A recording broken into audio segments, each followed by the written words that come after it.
ইমাম হুসাইন রাদিয়াল্লাহু তাআলা আনহু এইভাবে উপরের দিকে শিশুটাকে তুলে ধরছে। দেখো অবস্থাটা কি।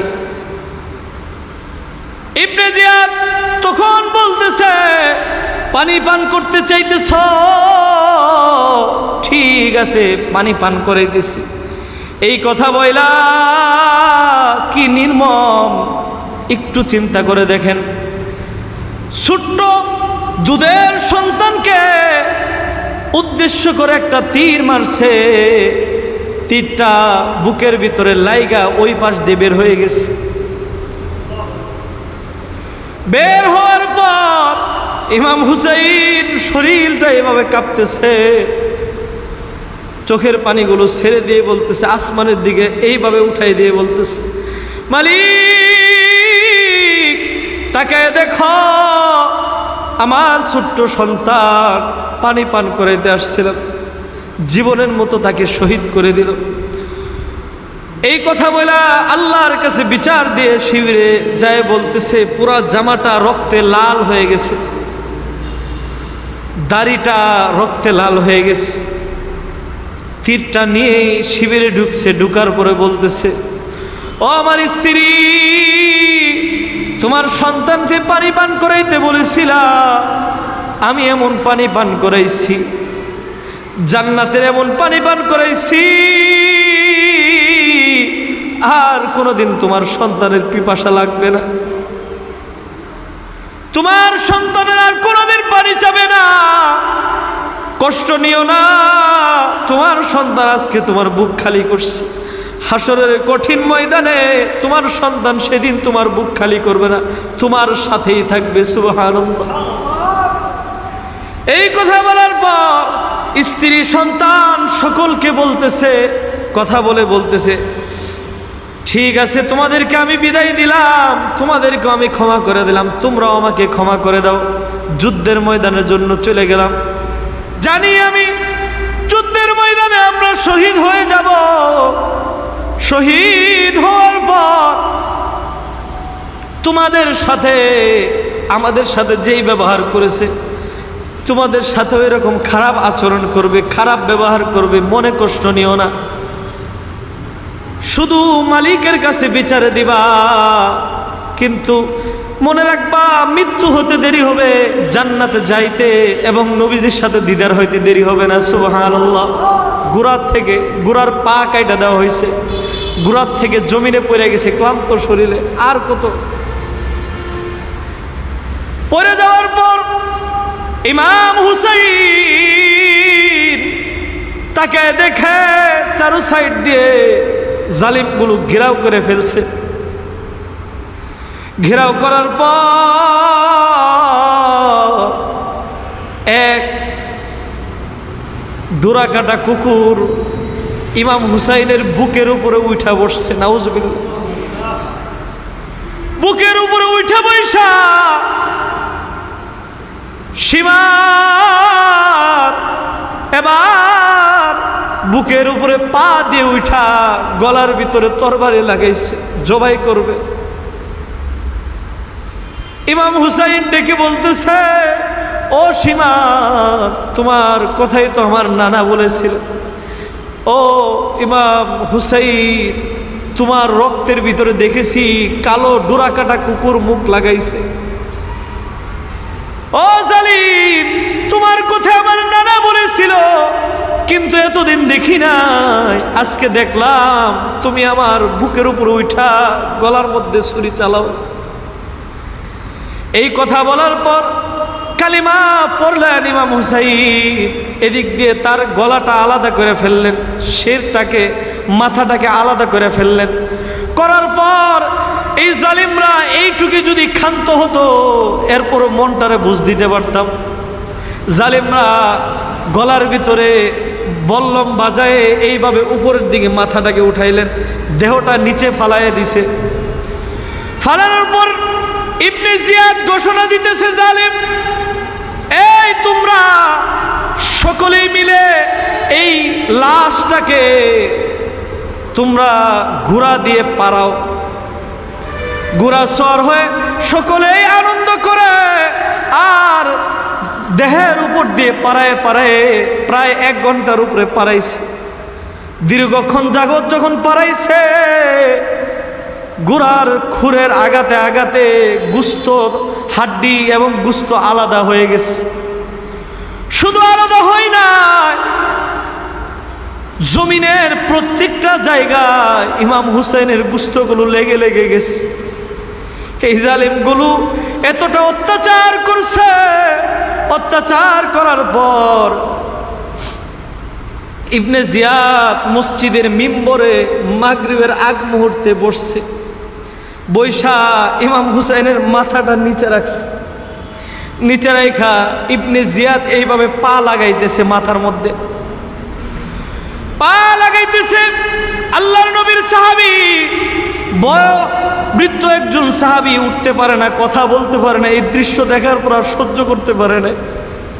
সাহাবী তরবারিটা সামনের দিকে উঁচা করে দইরা দাঁড়ায় বলতেছে, এই জালিম, এখান থেকে তাড়াতাড়ি পা সরা, অনেক সহ্য করছে, নাইলে কিন্তু তোর কল্লা কেটে ফেলবো।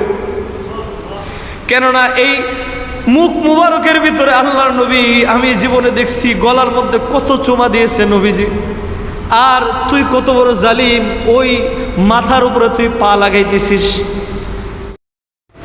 মসজিদে আসার মতন আল্লাহ তাআলা তৌফিক দিয়েছেন। এই জন্য সেই মহান স্রষ্টার দরবারে সকলেই উচ্চ আওয়াজে উচ্চ স্বরে শুকরিয়া আদায় করে বলে আলহামদুলিল্লাহ।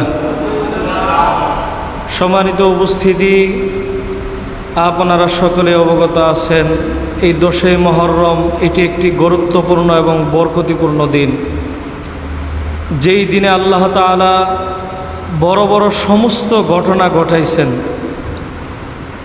সৃষ্টির শুরু লগ্ন থেকে শেষ পর্যন্ত যা কিছু আছেন সব কিছু এই 10ই মুহররমের দিনেই ঘটবে।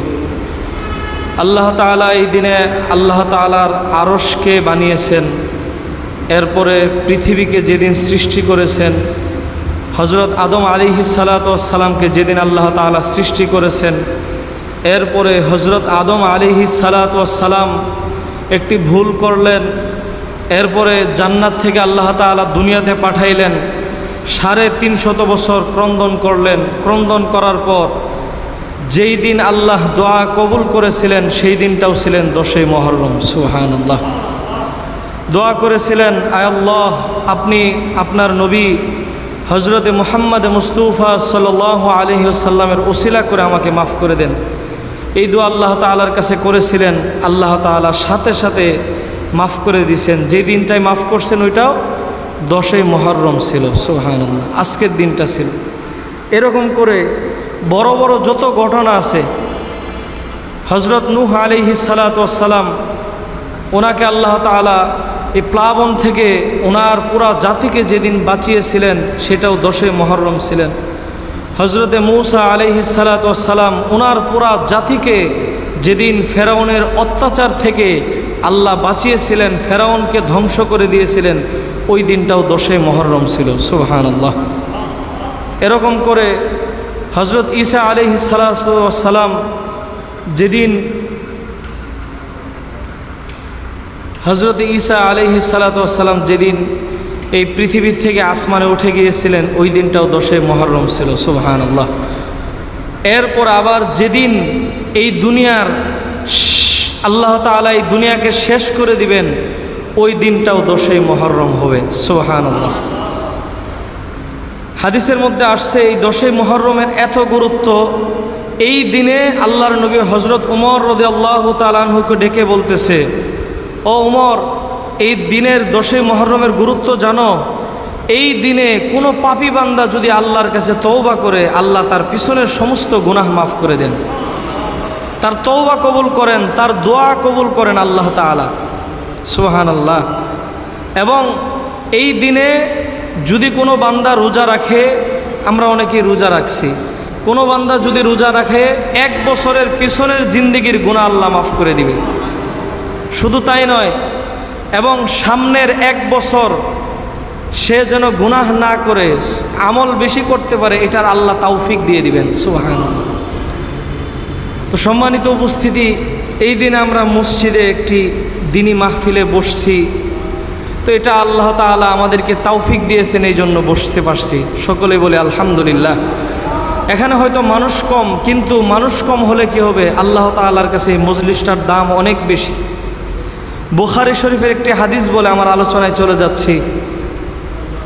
বুখারী শরীফের ভিতরে আসছেন, যেখানে দ্বীনি কোনো কথা বলা হয়, দ্বীনের গুরুত্ব এবং ইসলামকে শেখানোর জন্য কোনো কথা বলা হয়, সেই জায়গায় আল্লাহ তাআলার রহমতের ফেরেশতা দিয়ে আল্লাহ ভরপুর করে দেন। সুবহানাল্লাহ। এমনভাবে ভরপুর করেন, একজনের কাঁধের উপরে আরেকজন ফেরেশতা এইভাবে বসতে বসতে আল্লাহর আরশে আজিম পর্যন্ত বসে যায়, এবং সকলেই তাদের সকলের জন্য মাগফিরাতের দোয়া করতে থাকে। তো আল্লাহ তাআলা তখন ফেরেশতাদেরকে জিজ্ঞাসা করে, ও আমার ফেরেশতারা, এই যে তারা বসছে, দুনিয়ার সমস্ত কাজ ফালায়ে দিয়ে এখানে বসছে, তারা কি চায়? তখন ফেরেশতারা বলতেছে, ও আমার মালিক, তোমার প্রশংসা করতেছে এবং তোমার জাহান্নাম থেকে পানাহ চায় এবং তোমার জান্নাত চায়। যখন এই কথা বলে তখন বলতেছে আল্লাহ তাআলা, তারা কি আমার জান্নাত দেখছে? তখন ফেরেশতারা বলে, আল্লাহ তোমার জান্নাত দেখে নাই। তারা কি আমার জাহান্নাম দেখছে? আল্লাহ প্রশ্ন করার পর ফেরেশতারা বলে, ও আল্লাহ, না, তোমার জাহান্নামকেও তারা দেখে নাই। তখন এবার আল্লাহ তাআলা বলেন, যেহেতু জাহান্নাম দেখে নাই, জান্নাতও দেখে নাই, একমাত্র আমি মালিককে ভয় করা দিনের মজলিসে বসেছে, আমি আল্লাহ, তোমরা সাক্ষী থাকো, প্রত্যেকের জিন্দেগির গুনাহ মাফ করে দিলাম এবং প্রত্যেককে আমি আল্লাহ তাআলা জান্নাতের বাসিন্দা বানাবো। সুবহানাল্লাহ। তো আমরা এই মজলিসে অল্প মানুষ, কিন্তু বরকতিপূর্ণ মজলিস, এটা আমাদের জন্য নসিব ভালো বিদায় এই মজলিসে বসেছি। তো সম্মানিত উপস্থিতি, আপনারা ভালো করে জানেন এই দিনে আল্লাহ তাআলা অনেক ঘটনা ঘটাইছেন। এর মধ্যে সবচেয়ে নির্মম একটি ঘটনা ঘটেছেন, যেই ঘটনাকে আমাদের পুরা মুসলিম বিশ্ব, যারা নবীজিকে ভালোবাসেন, যারা ইসলামকে ভালোবাসেন, তাদের হৃদয় কাঁদায়। কেননা এতটা নির্মমভাবে তাদেরকে শহীদ করা হয়েছে, যেটা বলার মতো কোনো ভাষা নাই। একটা মানুষ মৃত্যুবরণ করার পর তার প্রতি আর কোনো প্রতিশোধ থাকে না, কিন্তু তাকে নির্মমভাবে শহীদ করার পর এই জালেমরা এতটা নির্যাতন করছে ইসলামের জন্য, তারা কতটা নিজের জীবনকে দেওয়ার জন্য কতটা উৎসাহ মনে করেছেন। আর আমরা ইসলামকে ভালোবাসি মুখে মুখে, কিন্তু ইসলামের জন্য যদি কোনো সময় কষ্ট করতে হয়, যদি জীবন দেওয়ার মতন সামনে আসে, তখন কিন্তু আমরা সামনের কাতারে থাকি না, ঠিক কি না? আল্লাহ তাআলা কোরআনে বলছেন, আম হাসিবতুম আন তাদখুলুল জান্নাতা ওয়ালাম্মা ইয়ালামিল্লাহুল্লাযীনা জাহাদু মিনকুম ওয়া ইয়ালামাস সাবিরিন। তোমরা কি মনে করো খুব সহজেই জান্নাতে প্রবেশ করবে? আল্লাহ বলতেছে, তোমরা কি মনে করো খুব সহজেই জান্নাতে প্রবেশ করবে, অথচ তোমরা যুদ্ধের ময়দানে যাও নাই, আল্লাহর দ্বীনকে বিজয় করার জন্য জিহাদ করো নাই, এরপরে ওয়া ইয়ালামাস সাবিরিন, তারপরে যুদ্ধের ময়দানে যাওয়ার পরে যে কষ্ট করতে হয়, যে সবর করতে হয়, সেটাও তোমরা করো নাই। যুদ্ধের ময়দানেও গেলাম না, ইসলামের জন্য কষ্ট করলাম না, আর আমি মনে করলাম আমি এমনিতেই জান্নাতে চলে যাব।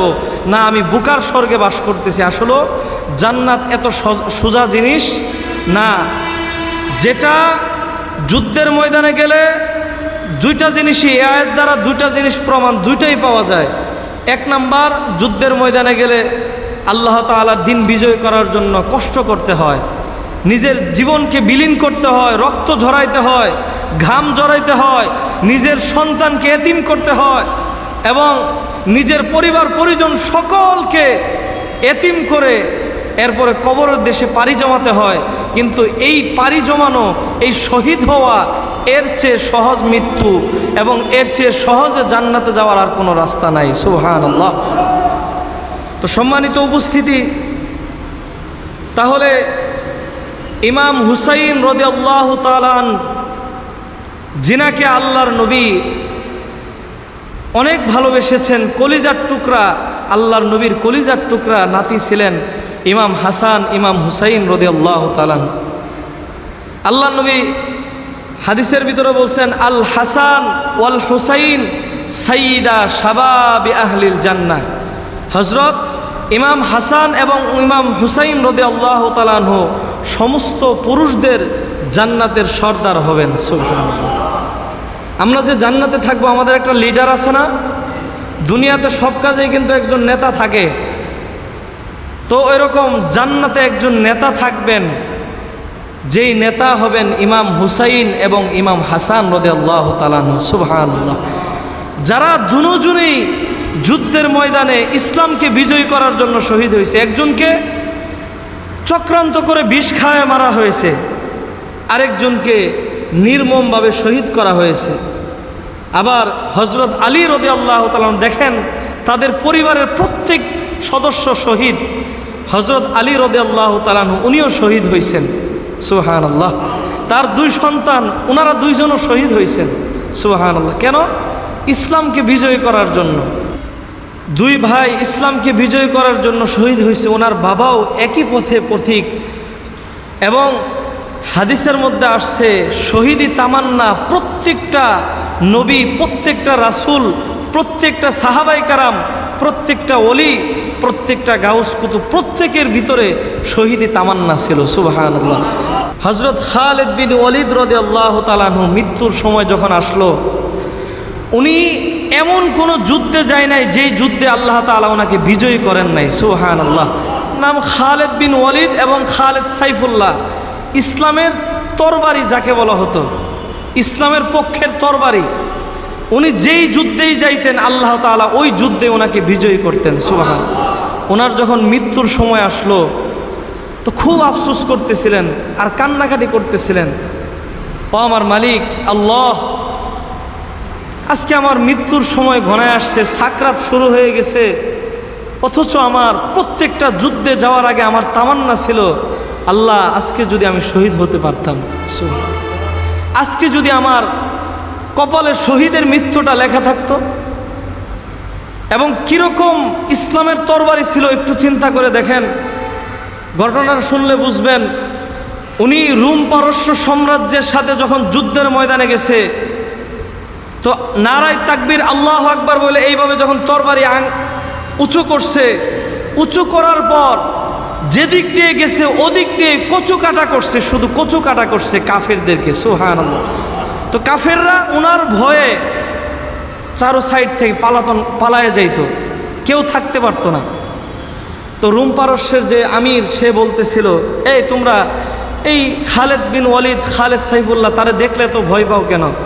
তখন সেনাবাহিনীর সেনা প্রধান বলতেছে, আপনি তো মসনদে বসে থাকেন, যুদ্ধের ময়দানে যান নাই, যুদ্ধের রণাঙ্গনে যদি যাইতেন তাহলে বুঝতেন খালিদ বিন ওয়ালিদ কি একটা জিনিস। যিনি 1000-এর সাথে একাই মোকাবেলা করতে পারতেন। আল্লাহু আকবার বলেন। আমরা তো 10 জনের সাথে পারবো না, একজনের সাথেই তো পারি না, ঠিক না? যুদ্ধের ময়দানে 1000-এর সাথে একাই মোকাবেলা করতেন। এরকম যুদ্ধ গেছে যে 1000-এর সাথে এক একজন সাহাবী ভাগ করে দিছে, তুমি 1000-এর সাথে, তুমি 1000-এর সাথে, এরকম ভাগ করে দিছে। সুবহানাল্লাহ। তো শুধু তাই নয়, ওনার ব্যাপার আরও লেখছে, যেদিক দিয়ে যাইতো ওদিক দিয়ে লাখ লাখ সৈন্যবাহিনী তাকে দেখা ভয়ে অস্থির হয়ে চলে যাইতো। যখন ওইরকম কথা বললো, তখন বলতেছে, যখন খালিদ সাইফুল্লাহ এইভাবে যখন তরবারি উপরে উঠায় আর আল্লাহু আকবার বলে যখন জমিনে নামায়, তরবারির এই সূর্যের কিরণে যখন ঝিলিক মারে, মনে হয় একসাথে 1 লক্ষ তরবারি জমিনে পড়তেছে। আর এই দৃশ্য দেখার পর কোন দিক দিয়ে তরবারি চলে কেউ বলতে পারে না। তো এই দৃশ্য দেখার পর সকলেই পালায় চলে যায়। সুবহানাল্লাহ। তো মৃত্যুর সময় তার স্ত্রীকে বলতেছে, আমার স্ত্রী, আমার শরীরটা মাথার থেকে নিয়ে পায়ের তালু পর্যন্ত পুরাটা সার্চ করে দেখো তো কোনো জায়গায় এমন একটা জায়গা বাকি আছে কিনা যেখানে যুদ্ধের ময়দানের কোনো চিহ্ন নাই। সুবহানাল্লাহ বলেন। মাথার তালু থেকে নিয়ে পায়ের একেবারে টাকনু বা পায়ের তালু পর্যন্ত, মাথা থেকে নিয়ে কোনো একটা জায়গায় দেখো তো যুদ্ধের কোনো চিহ্ন থাকা বাকি আছে কিনা। তখন স্ত্রী সার্চ করে দেখলো পুরাটা অঙ্গ প্রত্যঙ্গ শুধু যুদ্ধের কাটার চিহ্ন। সুবহানাল্লাহ। তখন সে পানি ছেড়ে দিয়ে কাঁদতেছে, আহারে, আল্লাহর কাছে কত দোয়া করলাম যদি আল্লাহ আমাকে শহীদ মৃত্যু দিত, কিন্তু আজকে আমার এমনিতেই মৃত্যু হতেছে। এই কথা বলার পর যখন ক্রন্দন করতেছে, স্ত্রী একটু চালাক ছিল, আলেম ছিলেন তো চালাক ছিলেন, তখন স্ত্রী বলতেছে, স্বামী আমার ক্রন্দন করেন কেন, আপনার নাম কি? কয় সাইফুল্লাহ। সাইফুল্লাহ শব্দের অর্থ কি? আল্লাহর তরবারি। তো আল্লাহর যে তরবারি, এই আল্লাহর তরবারিকে কোনো মানুষের কি এমন কোনো শক্তি আছে যে আল্লাহর তরবারিকে পরাজিত করতে পারে? সুবহানাল্লাহ। কোন প্রশ্ন করছে স্ত্রী স্বামীকে যে আল্লাহর তরবারিকে কেউ কি পরাজিত করতে পারে, এরকম কোনো শক্তি আছে? স্বামী বলেন। তখন স্বামী চোখের পানি এবং মুখে হাসি দিয়ে ফেলছে। তখন বলতেছে, না, আল্লাহর তরবারিকে কে পরাজিত করবে? আল্লাহর উপরে কি কারো শক্তি আছে? তখন বলতেছে, তো আল্লাহ তাআলা আপনাকে প্রত্যেকটা যুদ্ধে বিজয় করেছেন এই জন্য যে নবীজি ভালোবাসে আপনার নাম দিয়েছেন সাইফুল্লাহ, আল্লাহর তরবারি। সুবহানাল্লাহ। আপনি বিজয়ী হবেন এই জন্য প্রত্যেকটা যুদ্ধে আপনাকে গাজী বানায় ঘরে ফিরিয়ে দিয়েছেন। সুবহানাল্লাহ। তাহলে ওনাদের ভিতরে যুদ্ধের তামান্না কেমন ছিলেন? হযরত ইমাম হুসাইন রাদিয়াল্লাহু তাআলা 1 মাস 2 দিন আগে উনি কারবালার প্রান্তরে এসে উপস্থিত হয়েছেন। কয় দিন আগে? 1 মাস 2 দিন আগে। তো ওনার তামান্না ছিল যুদ্ধ করা না, কেননা যুদ্ধের ময়দানে কি ছোট বাচ্চা এবং স্ত্রী সন্তান বোন এগুলো নিয়ে যায়? ওনার কাফেলার ভিতরে 72 জন মানুষ ছিল, এর ভিতরে 40 জন পুরুষ ছিল আর 32 জন নারী ছিল এবং শিশু ছিল। তাহলে উনি গিয়েছিলেন ওখানে নানার রেখে যাওয়া দিনকে বিজয়ী করার জন্য। আর যেই ইয়াজিদ লম্পট, সে ইসলামকে ধ্বংস করার জন্য খেলাফত বাদ দিয়ে রাজতন্ত্র কায়েম করতে চাইছিল। তো আল্লাহর নবীর দৈহিদ্র কলিজার টুকরা, উনি বলতেছে, যতদিন এই পৃথিবীতে বেঁচে থাকবো ততদিন আমি এটা হতে দিতে পারি না। ইসলামকে বিজয় করব, যদি কেউ ইসলামকে ধ্বংস করতে চায় তার বিরুদ্ধে যুদ্ধের ঘোষণা করব। সুবহানাল্লাহ। তো কুফানগর যেখানে উনি গিয়েছিলেন, কারবালার প্রান্তর, সেই কুফানগরে উনি যাওয়ার উদ্দেশ্য, সেই কুফাবাসীরা সকলেই 350 উপরে চিঠি লিখছেন যে ইমাম হুসাইন আপনি আমাদের কাছে আসেন, আমরা আপনার কাছে বায়াত গ্রহণ করব, আমরা সকলেই মুসলমান হব, সকলেই বায়াত গ্রহণ করে ইয়াজিদকে আমরা পরাজিত করব এবং খেলাফতকে জিন্দা করব। সুবহানাল্লাহ।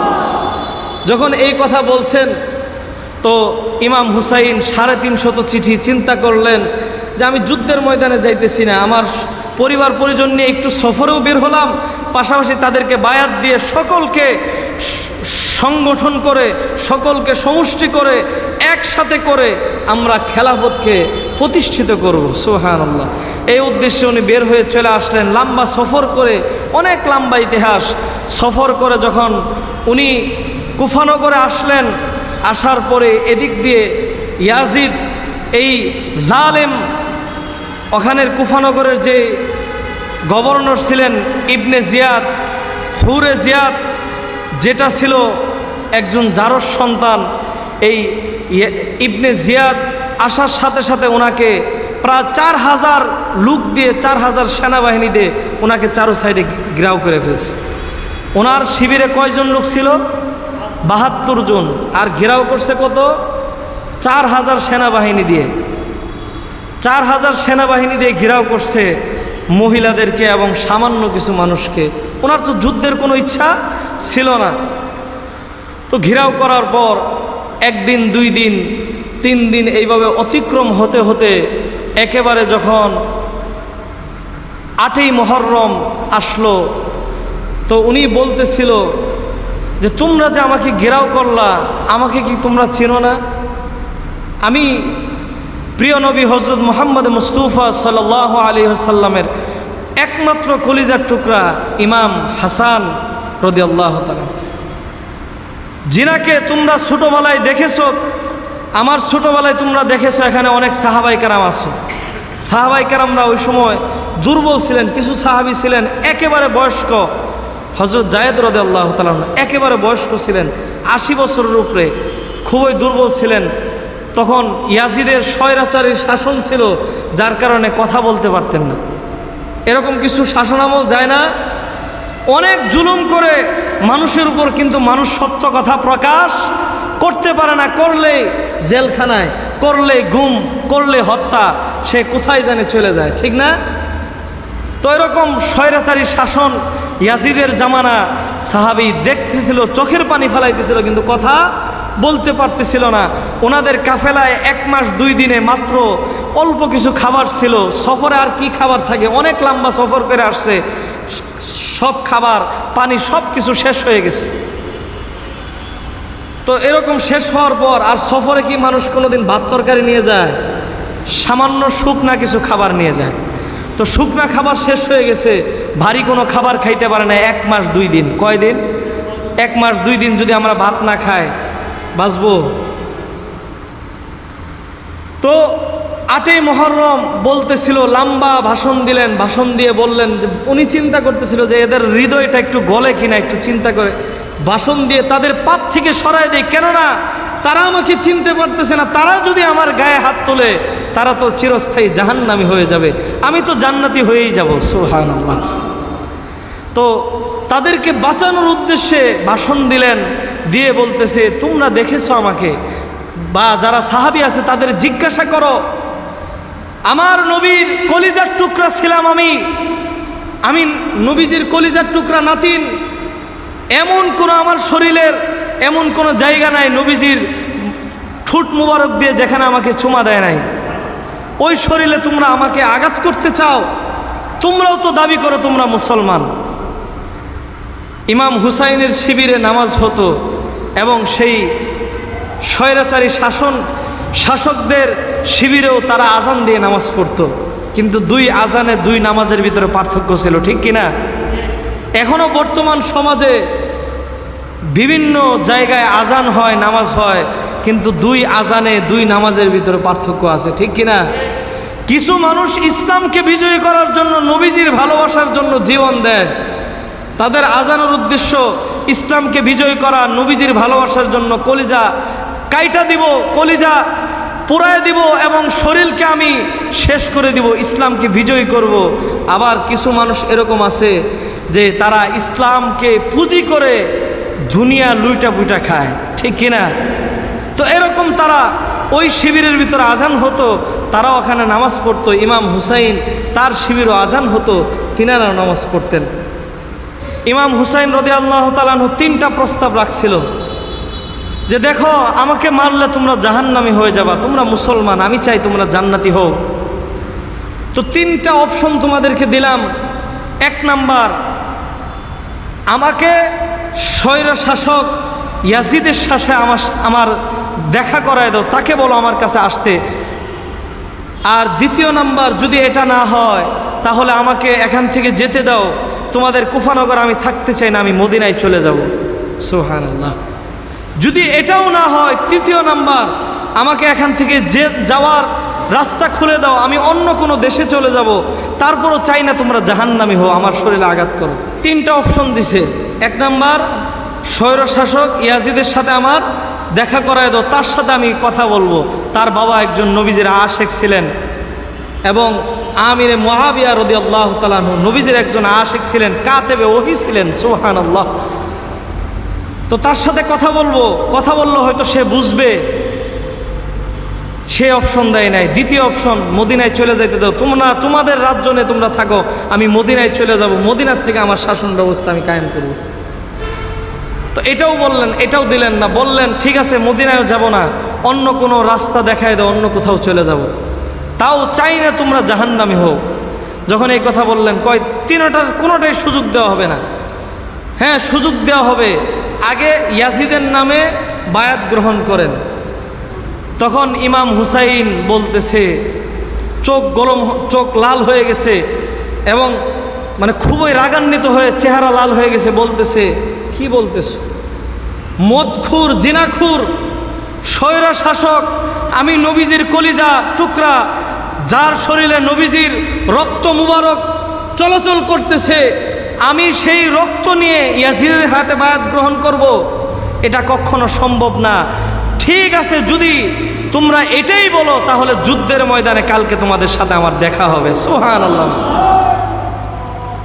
উনি চূড়ান্ত ফয়সালা জানায় দিলেন, সুযোগ দিলাম, এতদিন অপেক্ষা করলাম, এখন আর বসে থাকার সময় নাই, এখন ঠিক আছে তোমরা যেহেতু কোনোটাই মানবা না, ইয়াজিদের সাথে দেখাও করাবা না, মদিনায়ও যাইতে দিবা না, কোনো রাষ্ট্রেও যাইতে দিবা না, ঠিক আছে তোমাদের সাথে যুদ্ধের ময়দানে আমার সাথে দেখা হবে। সুবহানাল্লাহ।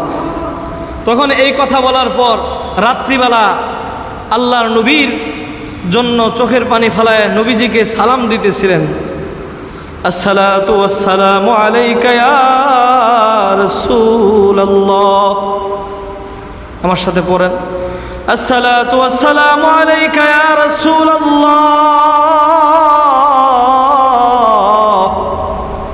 আসসালাতু ওয়াসসালামু আলাইকা ইয়া হাবিবাল্লাহ, আসসালাতু ওয়াসসালামু আলাইকা ইয়া শাফিআল মুজনিবিন, আসসালাতু ওয়াসসালামু আলাইকা ইয়া রাহমাতাল লিল আলামিন। ইমাম হুসাইন রাদিয়াল্লাহু তাআলা আনহু গভীর রাত্রে জোরে জোরে চিৎকার দিয়ে সালাম দিতেছে আর বলতেছিল, না না তাকায় দেখেন আপনার উম্মতেরা আমার সাথে, আমার ফ্যামিলির সাথে, আপনার পরিবারের সাথে কি ব্যবহার করতেছে। না না জানি কালকে যদি যুদ্ধের ময়দানে চলে যায় আপনার রওজার সাথে আর দিদার হবে না, আর আপনার রওজায় যেতে পারবো না। না না খুব মনে পড়তেছিল, খুব আকাঙ্ক্ষা ছিল আপনার রওজার সামনে দাঁড়াবো, কিন্তু সেই ভাগ্য আর না। না না কালকে যুদ্ধের ময়দানে যাব, আপনি সাক্ষী থাকেন আপনার উম্মতরা আমার সাথে, আমার ফ্যামিলির সাথে কি ব্যবহার করেছে। কতদিন হয়ে যায় খাবার খাইতে পারি না, শিবিরের ভিতরে পানি শেষ হয়ে গিয়েছে, পানির অভাবে তৃষ্ণার জ্বালায় প্রত্যেকটা মানুষ ছটফট করতেছিল। অথচ যার জন্য আল্লাহ তাআলা এই পৃথিবীর সব কিছু সৃষ্টি করেছেন, হযরত মুহাম্মদুর রাসূলুল্লাহ সাল্লাল্লাহু আলাইহি ওয়াসাল্লাম, যাকে না বানাইলে আল্লাহ কিছুই বানাইতেন না, ওই নবীর কলিজার টুকরা পানি পায় না, পানির অভাবে ছটফট করে।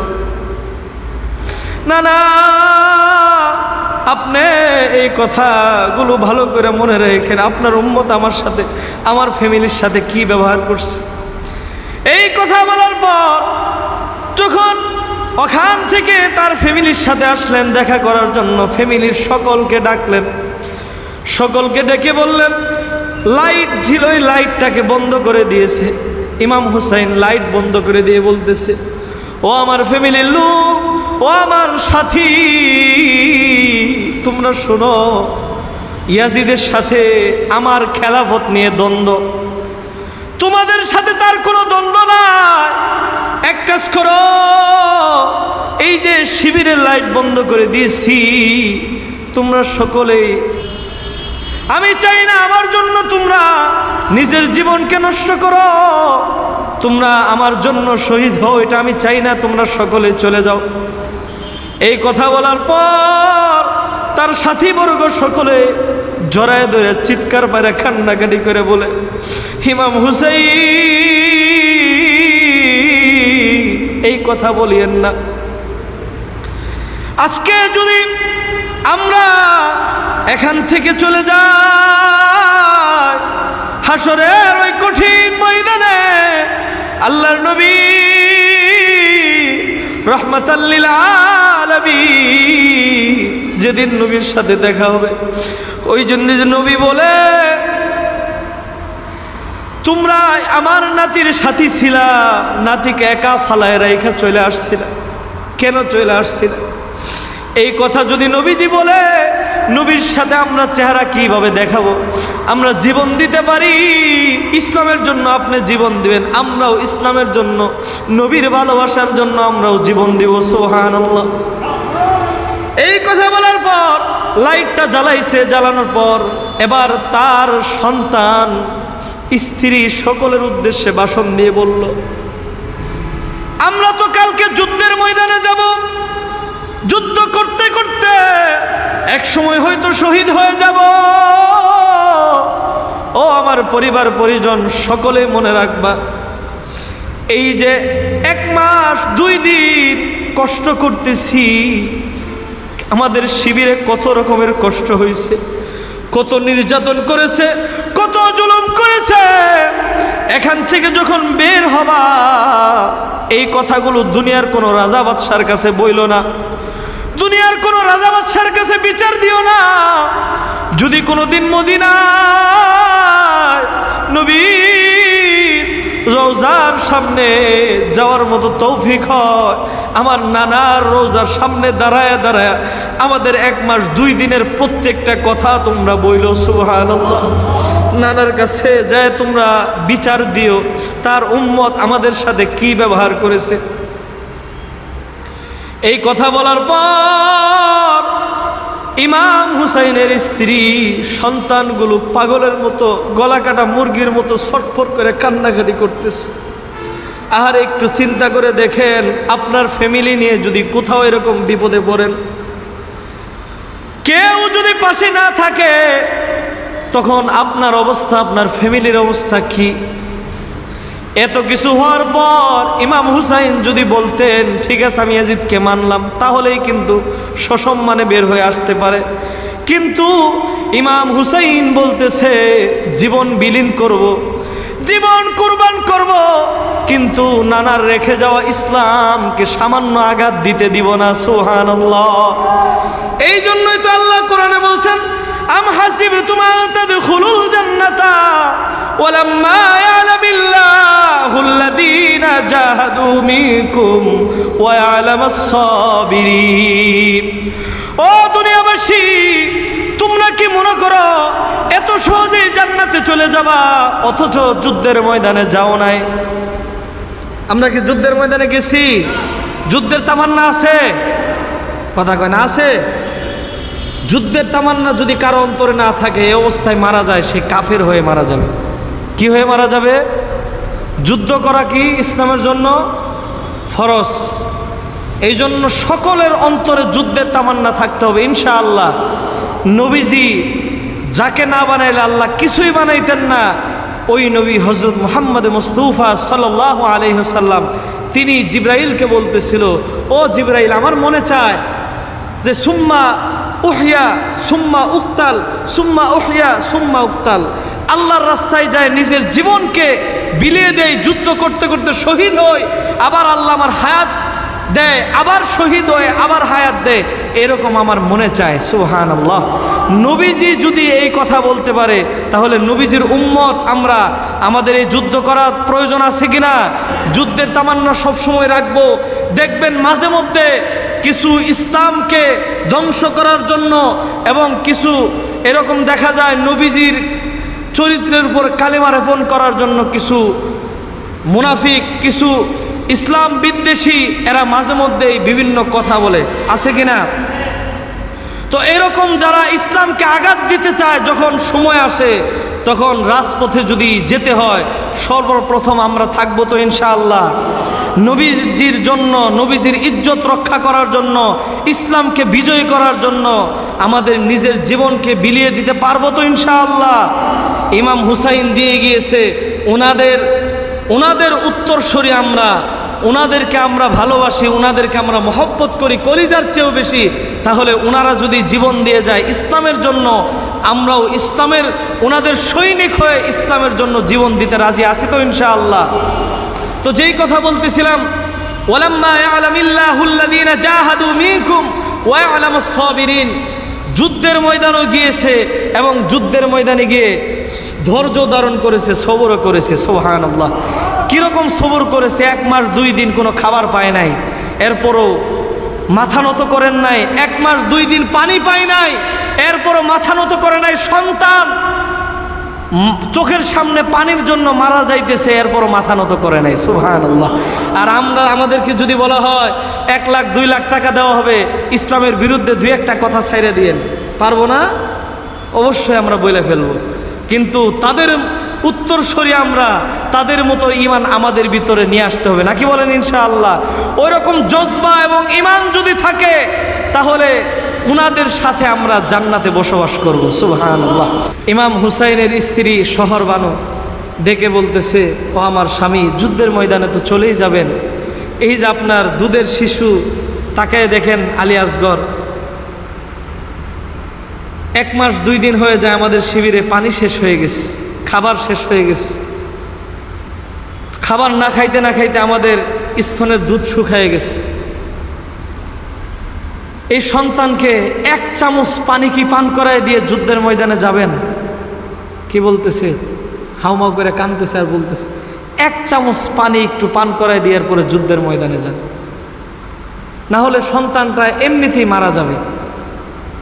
জিব্বাটা বারবার বের করে দিতেছে, মা জিব্বা চুষাইতেছে, জিব্বাও শুকায় গেছে। একদিন রোজা রাখলে ইফতারের আগ মুহূর্তে কি আমাদের জিব্বা শুকায় যায় না? আর তারা পানি পিপাসার্থ 1 মাস 2 দিন, কি কষ্ট করছে। তখন এই কথা বলার পর ইমাম হুসাইন সন্তানটাকে কোলে নিস, বুকের মধ্যে নিয়ে ফুরাত নদীর তীরে গেছেন। যায় ইবনে জিয়াদ গভর্নর তাকে ডেকে বলতেছে, তোমার সাথে একটু পরে আমার যুদ্ধ হবে, যেহেতু তোমরা যুদ্ধ চাইতেছো, যুদ্ধ হবে, কিন্তু এই যে আমার কলিজার টুকরা দুধের শিশু সন্তান পানির অভাবে মারা যাইতেছে, একটু পানি কি দিবা? ফুরাত নদীর তীর থেকে একটু পানি পান করাবো, আমিও পান করব না, অন্য কারোর জন্য নিয়ে যাবো না, আমার সন্তানটা একটু পানি দেব। যখন এই কথা বলছে, গভীর মনোযোগ দিয়ে কথাগুলো শুনবেন। ইমাম হুসাইন রাদিয়াল্লাহু তাআলা আনহু এইভাবে উপরের দিকে শিশুটাকে তুলে ধরছে, দেখো অবস্থাটা কি। ইবনে জিয়াদ তখন বলতেছে, পানি পান করতে চাইতেছ? ঠিক আছে, পানি পান করাইতেছি। এই কথা বইলা কি নির্মম, একটু চিন্তা করে দেখেন, ছোট্ট দুধের সন্তানকে উদ্দেশ্য করে একটা তীর মারছে, তীরটা বুকের ভিতরে লাইগা ওই পাশ দিয়ে বের হয়ে গেছে। বের হওয়ার পর ইমাম হুসাইন শরীরটা এভাবে কাঁপতেছে, চোখের পানিগুলো ছেড়ে দিয়ে বলতেছে, আসমানের দিকে এইভাবে উঠাই দিয়ে বলতেছে, মালিক তাকায় দেখো, আমার ছোট্ট সন্তান পানি পান করাইতে আসছিলাম, জীবনের মতো তাকে শহীদ করে দিল। এই কথা বলা আল্লাহর কাছে বিচার দিয়ে শিবিরে যায় বলতেছে, পুরা জামাটা রক্তে লাল হয়ে গেছে, দাড়িটা রক্তে লাল হয়ে গেছে। তীরটা নিয়ে শিবিরে ঢুকছে, ঢুকার পরে বলতেছে, ও আমার স্ত্রী, তোমার সন্তানকে পানি পান করাইতে বলেছিলা, আমি এমন পানি পান করাইছি, জান্নাতের এমন পানি পান করাইছি, আর কোনোদিন তোমার সন্তানের পিপাসা লাগবে না, তোমার সন্তানের আর কোনোদিন পানি চাবে না, কষ্ট নিও না, তোমার সন্তান আজকে তোমার বুক খালি করছে, হাসরের কঠিন ময়দানে তোমার সন্তান সেদিন তোমার বুক খালি করবে না, তোমার সাথেই থাকবে। সুবহানাল্লাহ। এই কথা বলার পর স্ত্রী সন্তান সকলকে বলতেছে, কথা বলে বলতেছে, ঠিক আছে, তোমাদেরকে আমি বিদায় দিলাম, তোমাদেরকে আমি ক্ষমা করে দিলাম, তোমরাও আমাকে ক্ষমা করে দাও। যুদ্ধের ময়দানের জন্য চলে গেলাম, জানি আমি যুদ্ধের ময়দানে আমরা শহীদ হয়ে যাব, শহীদ হওয়ার পর তোমাদের সাথে আমাদের সাথে যেই ব্যবহার করেছে, তোমাদের সাথেও এরকম খারাপ আচরণ করবে, খারাপ ব্যবহার করবে, মনে কষ্ট নিও না, শুধু মালিকের কাছে বিচারে দিবা, কিন্তু মনে রাখবা মৃত্যু হতে দেরি হবে, জান্নাতে যাইতে এবং নবীজির সাথে দিদার হইতে দেরি হবে না। সুবহানাল্লাহ। এই কথা বলার পর জুলফিকার আল্লাহর নবীর হাদিয়া, হজরতে আলী রাদিয়াল্লাহু তাআলা আনহুকে হাদিয়া দিয়েছিলেন। ওই জুলফিকারটা আবার আলী রাদিয়াল্লাহু তাআলা আনহু হজরত ইমাম হুসাইনকে হাদিয়া দিয়েছিলেন। ওই জুলফিকারটা নিয়েছেন। ওনার যে ঘোড়াটা ছিলেন, ঘোড়ার নাম ছিলেন দুলদুল। ঘোড়াটা নিয়ে সকলকে বিদায় দিয়ে যুদ্ধের ময়দানের জন্য সকলেই বের হয়ে গেছে। সুবহান। যুদ্ধের সামনে যা একটা ভাষণ দিছেন, শেষ সতর্কবার্তা ইমাম হুসাইন রাদিয়াল্লাহু তাআলা আনহু সকলকে ডেকে উদ্দেশ্য করে বলতেছে, এই তোমরা সকলে শোনো, আজকে তোমরা যার গায়ে হাত তুলতে চাইতেছ, যাকে নবীজি সবচেয়ে বেশি ভালোবেসেছেন, কলিজার টুকরা নবীজি, এই শরীরের ভিতর আঘাত করবা, এই শরীরে নবীজির রক্ত বইতেছে। সুবহান। এই শরীরে প্রত্যেকটা জায়গায় নবীজির শরীরের স্পর্শ, নবীজির ঠোঁট মোবারকের চুমা আছে। কিভাবে তোমরা আঘাত করবা? তোমরা বলো, আমি কি নবীজির নাতিন না? আমি কি নবীজির কলিজার টুকরা না? তোমরা বলো। এইভাবে যখন কথাগুলো বলতেছিল, জালিমদের কারো চোখ দিয়ে পানি আসে নাই, কারো অন্তর গলে নাই। কেমনে গলবে? ফি কুলুবিহিম মারাদু ফাযাদাহুমুল্লাহু মারাদা। আল্লাহ যার অন্তরের ভিতরে মোহর মেরে দেয়, যার অন্তর ইসলামকে না বুঝতে বুঝতে ঘাও হয়ে যায়, শরীরে ঘা হয় না? এই ঘাটা যদি আমরা ভালো না করি, তাহলে এটা কি ওষুধ না খেলে বাড়ে না কমে? ঠিক তদ্রূপ এই সমাজে কিছু মানুষ এরকম আছে, বাপও মুসলমান, সেও মুসলমান, দাদাও মুসলমান, বাপেও হাজি, কিন্তু সে এক ওয়াক্ত নামাজও পড়ে না। আছে কি না? ইসলাম তার ভালো লাগে না, ইসলামের হুকুম আহকাম তার ভালো লাগে না, কিন্তু ইহুদি নাসারা পশ্চিমাদের কালচার তার খুব মজা লাগে। তাহলে বুঝতে হবে তার কলিজার ভিতরে ঘা হয়ে গেছে। কি হয়ে গেছে? ইসলামের কথা শুনে কিন্তু বুঝে আসে না, ইসলাম দেখে, কোরআন হাদিস দেখে কিন্তু মানতে চায় না। অন্তরে আসে কিন্তু অন্তর দিয়ে অনুধাবন করে না, বিশ্লেষণ করে না, এটা মানা দরকার আছে কিনা এটা বুঝে না। এরকম আছে না? আল্লাহ তাআলা বলতেছেন, ফি কুলুবিহিম মারাদুন, যাদের কলবে ঘা লেগে গিয়েছে, এই কলব যদি পরিষ্কার করার চেষ্টা না করে, অন্তরে গুনাহ করতে করতে গা লাগায় ফেলছে, পরিষ্কার করার চেষ্টা না করলে, ফাযাদাহুমুল্লাহু মারাদা, আল্লাহ বলছে আমি আল্লাহ তার ঘাকে আরো বাড়ায় দিব, তার ভিতরে গুমরাহি আরো ভরপুর করে দিব। এই জন্য সম্মানিত উপস্থিতি, সকলের কাছে উদারত আহ্বান থাকবে।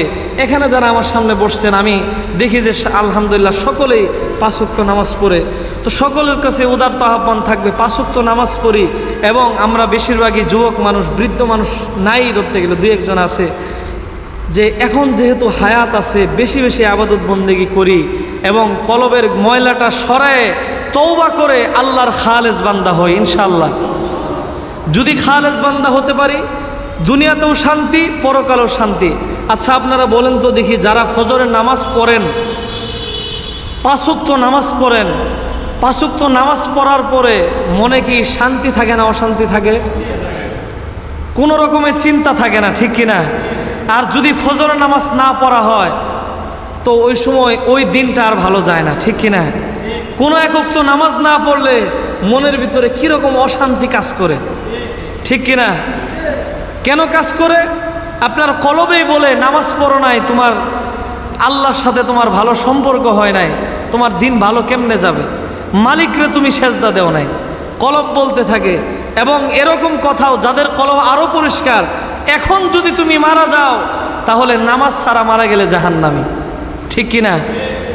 আপনি ফজর নামাজটা পড়লেন না, জুহুরের আগে যদি মারা যান, তাহলে আপনি নামাজ ওই দিন ফজরের নামাজ না পড়া মারা গেছেন, 1 ওয়াক্ত নামাজ কাজা কইরা, মানে আপনার জীবনে মারা যাওয়ার আগে নামাজ ছিল না, তাহলে আপনি কোথায় যাবেন? জাহান্নামে যদি আল্লাহ নাও দেয়, কিন্তু শাস্তি তো দিবে, কবরের শাস্তি, জাহান্নাম, নামাজের শাস্তি তো আল্লাহ দিবে, নাকি বলেন? এই জন্য সকলেই 5 ওয়াক্ত নামাজ পড়বো ইনশাআল্লাহ। 5 ওয়াক্ত নামাজ পড়বো, হালালভাবে চলার চেষ্টা করব, দেখবেন এটার মধ্যে বরকত এবং শান্তি আছে। এই যে দেখেন বড় বড় চাকরিজীবী ব্যবসায়ীরা লাখ লাখ টাকা মাসে ইনকাম করে। ভালো একজন ইঞ্জিনিয়ার, বড় ডাক্তার জিজ্ঞাসা করলে দেখবেন যে 1.5 লাখ টাকা 2 লাখ টাকা ইনকাম করে। কিন্তু তারে বলেন যে আপনি 1.5 লাখ 2 লাখ টাকা কামাই করেন, যে এর মধ্যে আপনি কতটুকু শান্তিতে আছেন? কই ভাই শান্তি নাই, ফ্যামিলির প্যারা, সন্তান কথা শোনে না, স্ত্রী কথা শোনে না, বিভিন্ন ঝামেলার মধ্যে আছে। আর একজন সাধারণ গরিব মানুষ দিন আনে দিন খায়, 5 ওয়াক্ত নামাজ পড়ে, তারে জিজ্ঞাসা করেন কেমন আছেন গো, তখন সে বলবে আলহামদুলিল্লাহ, আল্লাহর রহমতে অনেক ভালো আছে, কোনো ঝামেলা নাই, দিন আনি দিন খাই, 5 ওয়াক্ত নামাজ পড়ি। ঠিক কিনা? সবচেয়ে এই সমাজে বেতন কাদের কম? আলেম ওলামাদের বেতন কম। ঠিক কিনা? গ্রামে এক জায়গায় মসজিদে যাবেন, বেতন কত? 5,000 7,000 টাকা। আমাদের গ্রামের মসজিদে 3,000 টাকা ইমামের বেতন। তো এই ইমাম কি জিজ্ঞাসা করেন তো কেমন আছেন, দেখবেন যে সবার চেয়ে ভালো জামা পরে, পরিষ্কার পরিচ্ছন্ন জামা পরতেছে, এবং সব সময় নেসপেশাক পোশাক এবং হাসি মুখের মধ্যে লাইগাই রয়েছে। কেন? আল্লাহ 3,000 টাকার মধ্যে এমন বরকত দিছে যে দেখা যায় মাসে 3,000 টাকায় তার থাইকা যায়। কি কথা কি ঠিক কিনা? এটা আমি নিজের থেকে প্রমাণ। আল্লাহ আমাদেরকে এমন বরকত দিছে, যা দেয় মাসে এটার মধ্যে দেখা যায় অর্ধেকের বেশি থাইকা যায়। আল্লাহ সব দিক দিয়ে শান্তির মধ্যে রাখছে। তো আপনিও ইসলাম পরিপূর্ণ মানেন, আল্লাহ আপনার সব দিক দিয়ে শান্তির মধ্যে রাখবে। সুবহানাল্লাহ। আপনার ঘরে যদি শান্তি না থাকে, দুনিয়ার টাকা পয়সা দিয়ে কী হবে? আপনার স্ত্রী যদি ভালো না হয়, টাকা পয়সা দিয়ে আপনার কি হবে? আপনার সন্তান ভালো না হলে টাকা পয়সা দিয়ে কী করবেন? এরকম অনেক মানুষ আসে, হুজুর একটু পানি পড়া দেন, দোয়া করেন, আমার সন্তান আমার কথা শুনে না, আমার স্ত্রী আমার কথা শুনে না। আমি তো অল্প বয়স, যারা মুরব্বী তাদের কাছে বেশি যায়, মুরব্বী হুজুরদের কাছে, আমার কাছে অনেক মানুষ আসে। তো এই জন্য শান্তি দেওয়ার মালিক কে? আল্লাহ। আল্লাহকে খুশি করেন, আল্লাহ সব দিক দিয়ে শান্তি দিবেন। নবীজিকে কলিজার চেয়ে বেশি মহব্বত করবেন, নবীজির আদর্শ অন্তরে বাস্তবায়ন করবেন, শরীরে বাস্তবায়ন করবেন, ইসলামকে পরিপূর্ণভাবে মানবেন, দেখবেন যে টাকা অল্প আসছে, এটার মধ্যে এমন বরকত, শান্তি আর শান্তি। সুবহানাল্লাহ। শান্তি আর শান্তি। আল্লাহ তাআলা আমাদের সকলকে বোঝার তৌফিক দান করুন। যেই কথা বলতেছিলাম, ইমাম হুসাইন রাদিয়াল্লাহু তাআলা লম্বা ভাষণ দিলেন, কিন্তু কোনো সীমারের অন্তর কাঁপে নাই, কোনো সীমারের চোখ দিয়ে পানি আসে নাই, কিন্তু তিনি ক্রন্দন করতেছিলেন।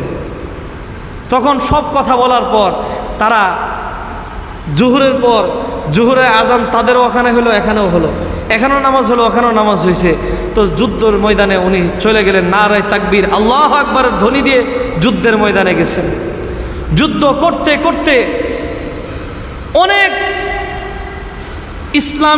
ইসলামের নামদারি মুনাফিকদেরকে অনেকগুলোরে কচুকাটা করে জাহান্নামে পাঠিয়ে দিয়েছেন। ফুরাত নদীর তীর পুরাটা খালি হয়ে গেছে, যারা পাহারা দিত পানির যেন কেউ না পান করাইতে পারে, ওই ফুরাত নদীর তীরের সবগুলোরে কচুকাটা করছে। কচুকাটা করার পর ফুরাত নদী খুব ক্লান্ত, 1 মাস 2 দিনের পানি পিপাসার্থ, খাবার নাই শরীরের ভিতরে। তো পানির ভিতরে নামছে, হাঁটু সম পরিমাণ পানির ভিতরে নামছে, হাঁটু সম পরিমাণ পানির ভিতরে নামছে। এতটাই পিপাসার্থ ছিল যে পানিটা নিচে একটু পান করবে, নিয়ে এই পর্যন্ত উঠাইছে। উঠানোর পর চোখ দিয়ে পানি ছেড়ে দিচ্ছে। আলী আসগরের কথা মনে পড়ছে, তার সদস্যদের কথা মনে পড়ছে। আহারে, আমার সাথে যুদ্ধের ময়দানে বের হলো, আমার সদস্যরা প্রত্যেকেই শহীদ হয়ে গেছে, আমি একমাত্র আছি, তারা পানি না খায় এই দুনিয়ার থেকে শহীদ হয়েছে। আমার সন্তানটা কিছুক্ষণ আগেই পানি না খায় শহীদ হয়ে গেল, আমি কিভাবে পানি পান করব? তখন পানিটা এইভাবে উঠানোর পর পানিটা ছাইড়া দিছে। পানিটা ছাইড়া দিয়ে চিৎকার করে কান্নাকাটি করে আবার যুদ্ধের ময়দানে চলে গেছে। যুদ্ধের ময়দানে যাওয়ার পর যুদ্ধ করতে করতে করতে, মনোযোগ দিয়ে কথাগুলো শুনবেন, ইমাম হুসাইন রাদিয়াল্লাহু তাআলা আনহু ঘোড়া নিয়ে যুদ্ধ করতে করতে প্রায় যখন শেষ পর্যন্ত আসরের সময় ক্লান্ত হয়ে পড়ছে, কিন্তু মাথা নত করে নাই। হয়ে পড়ার পর ইমাম হুসাইন গুড়ার পা কাইটা দেওয়া হয়েছে, গুড়ার থেকে জমিনে পড়ে গেছে ক্লান্ত শরীরে। আর কত পড়ে যাওয়ার পর ইমাম হুসাইন তাকে দেখে চারু সাইড দিয়ে জালিমগুলো ঘেরাও করে ফেলছে। ঘেরাও করার পর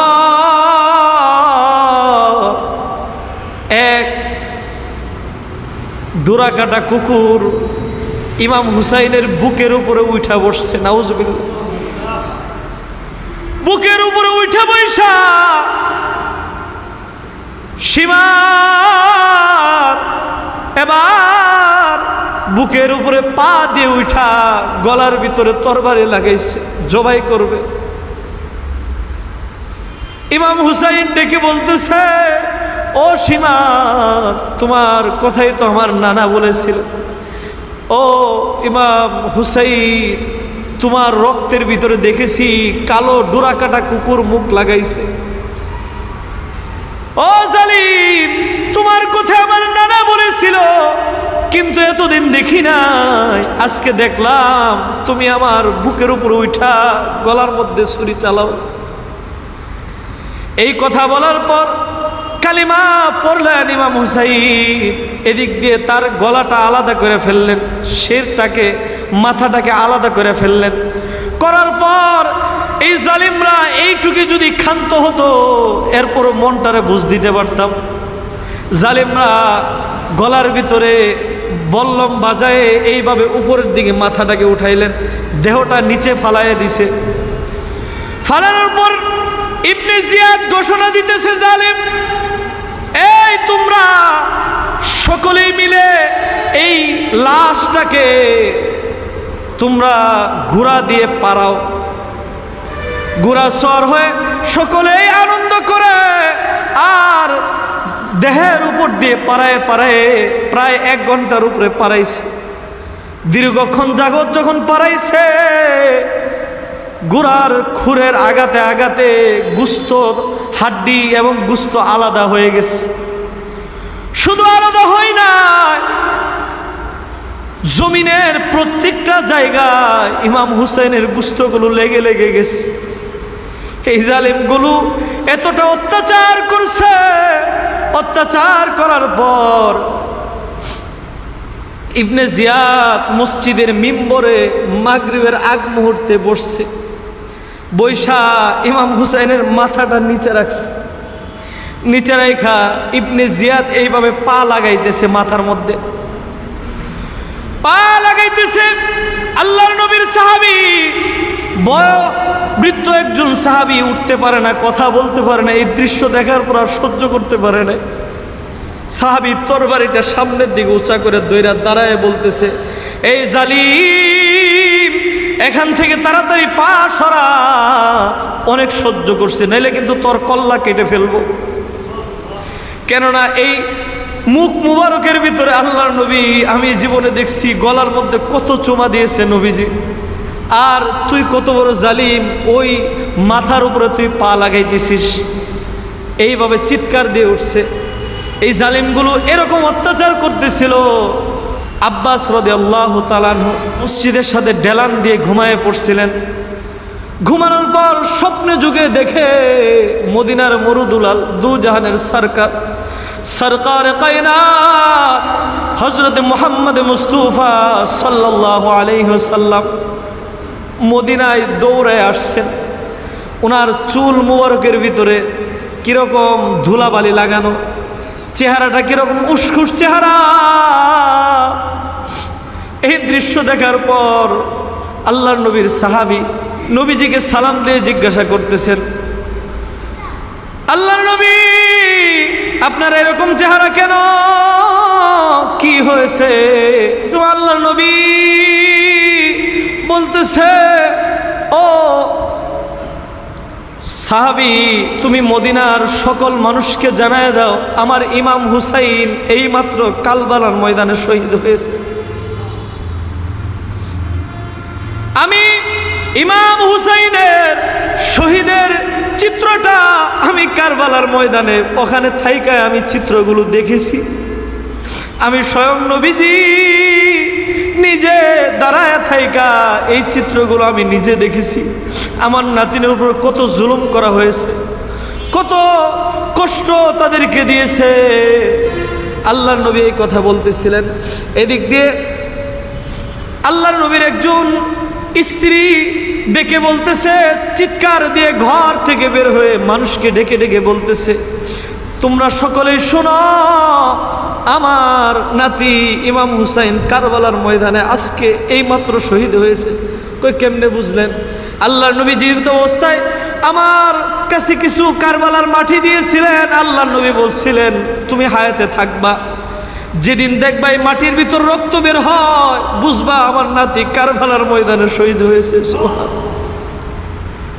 বাবাজিরা আমার, শহীদ করে দেওয়ার পর তার পরিবার পরিজন, নারী এবং আল্লাহর নবীর একমাত্র একজন আল্লাহর নবীর বংশ থেকে বেঁচে ছিল জয়নাল আবদিন, অসুস্থ ছিলেন।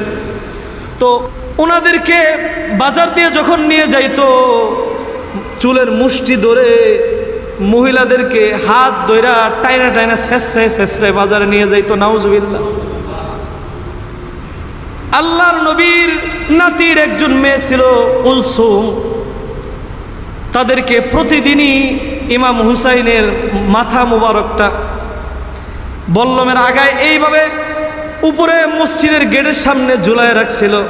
ইমাম হুসাইনের কন্যা সন্তান, তাদের পরিবার পরিজন যারা বেঁচে ছিল, সকলকে প্রতিদিন দেখানোর জন্য নিয়ে যাইত। নাউজুবিল্লাহ। তাদেরকে বুঝাইতো, দেখো আমরা তোমাদের উপর কত নির্যাতন করতেছি, তারে কত সাজা দিতেছি।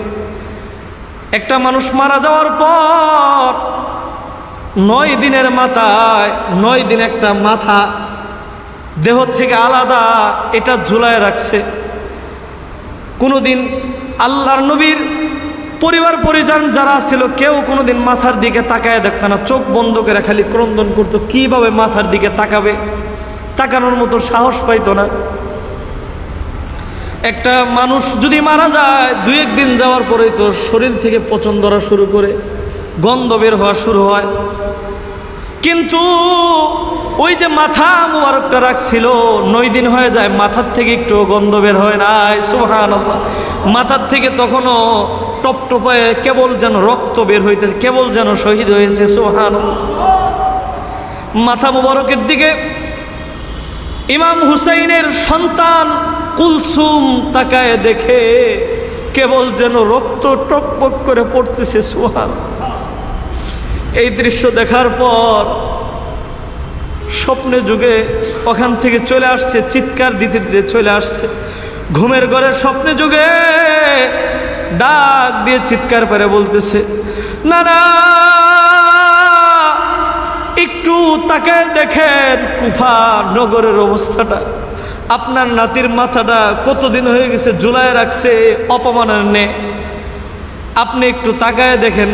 এরকমভাবে ক্রন্দন করতেছিল। আল্লাহর নবীর একজন সাহাবীর সৈনিক ছিল, প্রায় 15-20 জন বা আরও কিছু মানুষ নিয়ে এসে ওই মাথা মোবারকটাকে যুদ্ধ করে উদ্ধার করেছে।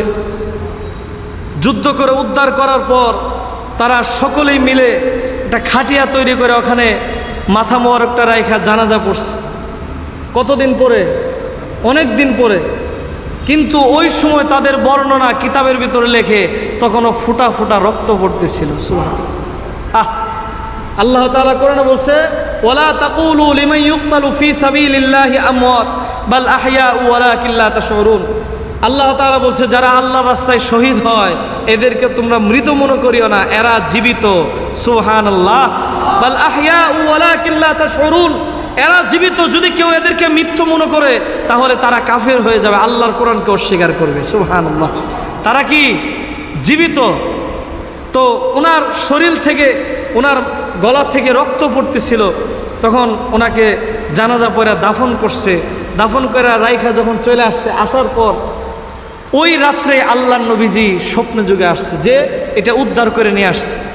স্বপ্নে যুগে আসার পর আল্লাহর নবী হাউজে কাউসারের পানি তাকে পান করাই দিয়েছিল। সুবহানাল্লাহ।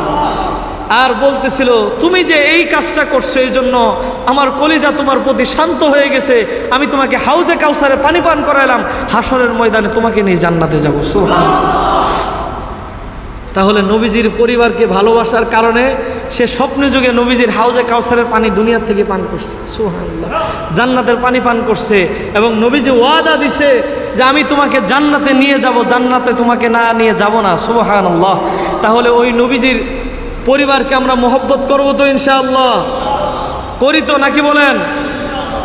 এই দিনে এই যে নির্মম ইতিহাস, ইচ্ছা করলে পারতেন উনি যে ঠিক আছে তোমার কথা মেনে নিলাম, যা তোমরা যা মন চাই তাই করো, আমি চলে গেলাম, তোমার কথা মেনে নিলাম, তাহলে কিন্তু উনি জীবিত থাকতেন আর ওনাকে এই নির্মমভাবে শহীদ করা হতো না। কিন্তু নিজের জীবন দিছে, সন্তানের জীবনকেও দিছে, কিন্তু ইসলামকে বিজয় করছেন, ইসলাম পরাজিত হয় নাই।